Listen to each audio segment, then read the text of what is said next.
Picture this. There's a group of young women laughing at a party. Their dresses shimmer in the dark, their teeth sparkle with an eerie glow, and even their fingernails shine a faint green. These were called the Ghost Girls, and their glow was no trick. What they didn't know was that glow was eating them from the inside out. The year was 1917, and radium was the new miracle discovery. It glowed with a mysterious light. It was almost magical. Scientists and advertisers claimed that it could cure anything, from fatigue to arthritis, even impotence. It was put into makeup, toothpaste, hair tonics, even butter. In the US, demand for radium skyrocketed during World War I. Soldiers needed watches, compasses, and instruments that could glow in the dark. That's where the dial painting factories came in. In New Jersey, Illinois, and Connecticut, factories began hiring young women, hundreds of them. They were teenagers, some as young as 14. Many of them came from poor families. For women, this was considered glamorous work. The pay was good, better than factory or domestic jobs, and the work was delicate, artistic. The dial painters worked with fine brushes, painting tiny numbers and watch faces with radium paint. To get the brushes to a sharp point, the women were taught the lip painting technique. Dip the brush, put it between your lips to sharpen, dip again, and paint. Stroke after stroke, they swallowed invisible amounts of radium. The managers told them that it was perfectly safe. In fact, they encouraged the girls to play with it. They painted their fingernails for parties, dotted their teeth for glowing smiles, even smeared designs on their skin before going out at night. At dances, they glowed like fairies. Everyone envied them. But inside their bodies, the paint was sinking into their bones because radium behaves like calcium. Their bodies absorbed it into their teeth, their jaws, their skeleton. And unlike calcium, radium never left. It stayed silently radiating, destroying from within. At first, the symptoms were small: toothaches, aching joints, fatigue. Then came abscesses that refused to heal. Teeth fell out. One of the first tragedies was a woman named Molly Maggia. She started with the toothache. The dentist pulled the tooth, but the socket didn't heal. Instead, her gums turned into a festering wound.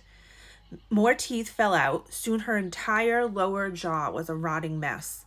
When the dentist tried to remove another tooth, her jawbone came with it, crumbling in his hand. The infection spread, holes opened in her skull, her bones disintegrated. She died in 1922, and she was just 24 years old. And she wasn't alone. Dozens of women developed the same gruesome symptoms: collapsed spines, broken hips, bones that would just disintegrate when they try to walk. Others developed deadly anemia and bizarre tumors. Doctors were mystified, but the companies, they already suspected the truth. Their scientists handled radium with lead screens and tongs. Yet they told the woman it was harmless, safe enough to swallow. Wasn't that nice of them? When the deaths piled up, U.S. Radium, the largest company, went on the offensive. Instead of admitting fault, they blamed the woman. Of course they did.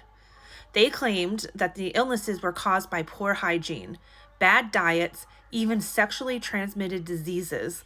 Some women were accused of having syphilis, a convenient way to discredit them in an era when such a label destroyed reputations. Meanwhile, medical examiners who tried to prove radium was the cause were pressured and silenced. The company had money. The girls were poor, sick, and dying. For years, nothing changed. But in 1927, one woman refused to be silenced. Grace Fryer, a former dial painter, had been watching her body fall apart. Her teeth were gone, her spine weakened, and she wanted justice. Finding a lawyer wasn't easy. Taking on U.S. Radium was like taking on a giant. But finally, she and 4 other women, all gravely ill, filed suit.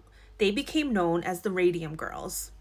By the time the case went to trial, the women were so weak they had to be carried into the courtroom on stretchers. Newspapers captured the haunting sight, glowing women, skeletal and frail, testifying against the company that had betrayed them. The public was horrified. How could these young, patriotic women who had helped the war effort be treated this way? Headlines raged, pressure mounted. In 1928, the company finally settled. Each woman received $10,000, which would be about $180,000 in today's money, plus a small annual payment and medical coverage. It wasn't much, especially since most of them wouldn't live long to use it, but the case was historic. For the first time, workers had won against a powerful corporation for unsafe conditions. The Radium Girls' courage didn't stop at their own case. Their story spread, it led to dozens more lawsuits and forced industries to finally admit radiation was dangerous. Their suffering laid the groundwork for workplace safety, occupational disease recognition, and eventually the creation of OSHA. They also changed science. No longer could companies claim new miracles were harmless without testing. And the legacy gets creepier. Even decades later, the bodies of the Radium Girls are still radioactive. In some cemeteries, Geiger counters click rapidly over their graves. Their bones glow with the poison that killed them, a permanent reminder of both betrayal and bravery. The Radium Girls were tricked into swallowing poison, betrayed by the companies they trusted, but they refused to go quietly. Even as their bones crumbled, they stood up and fought.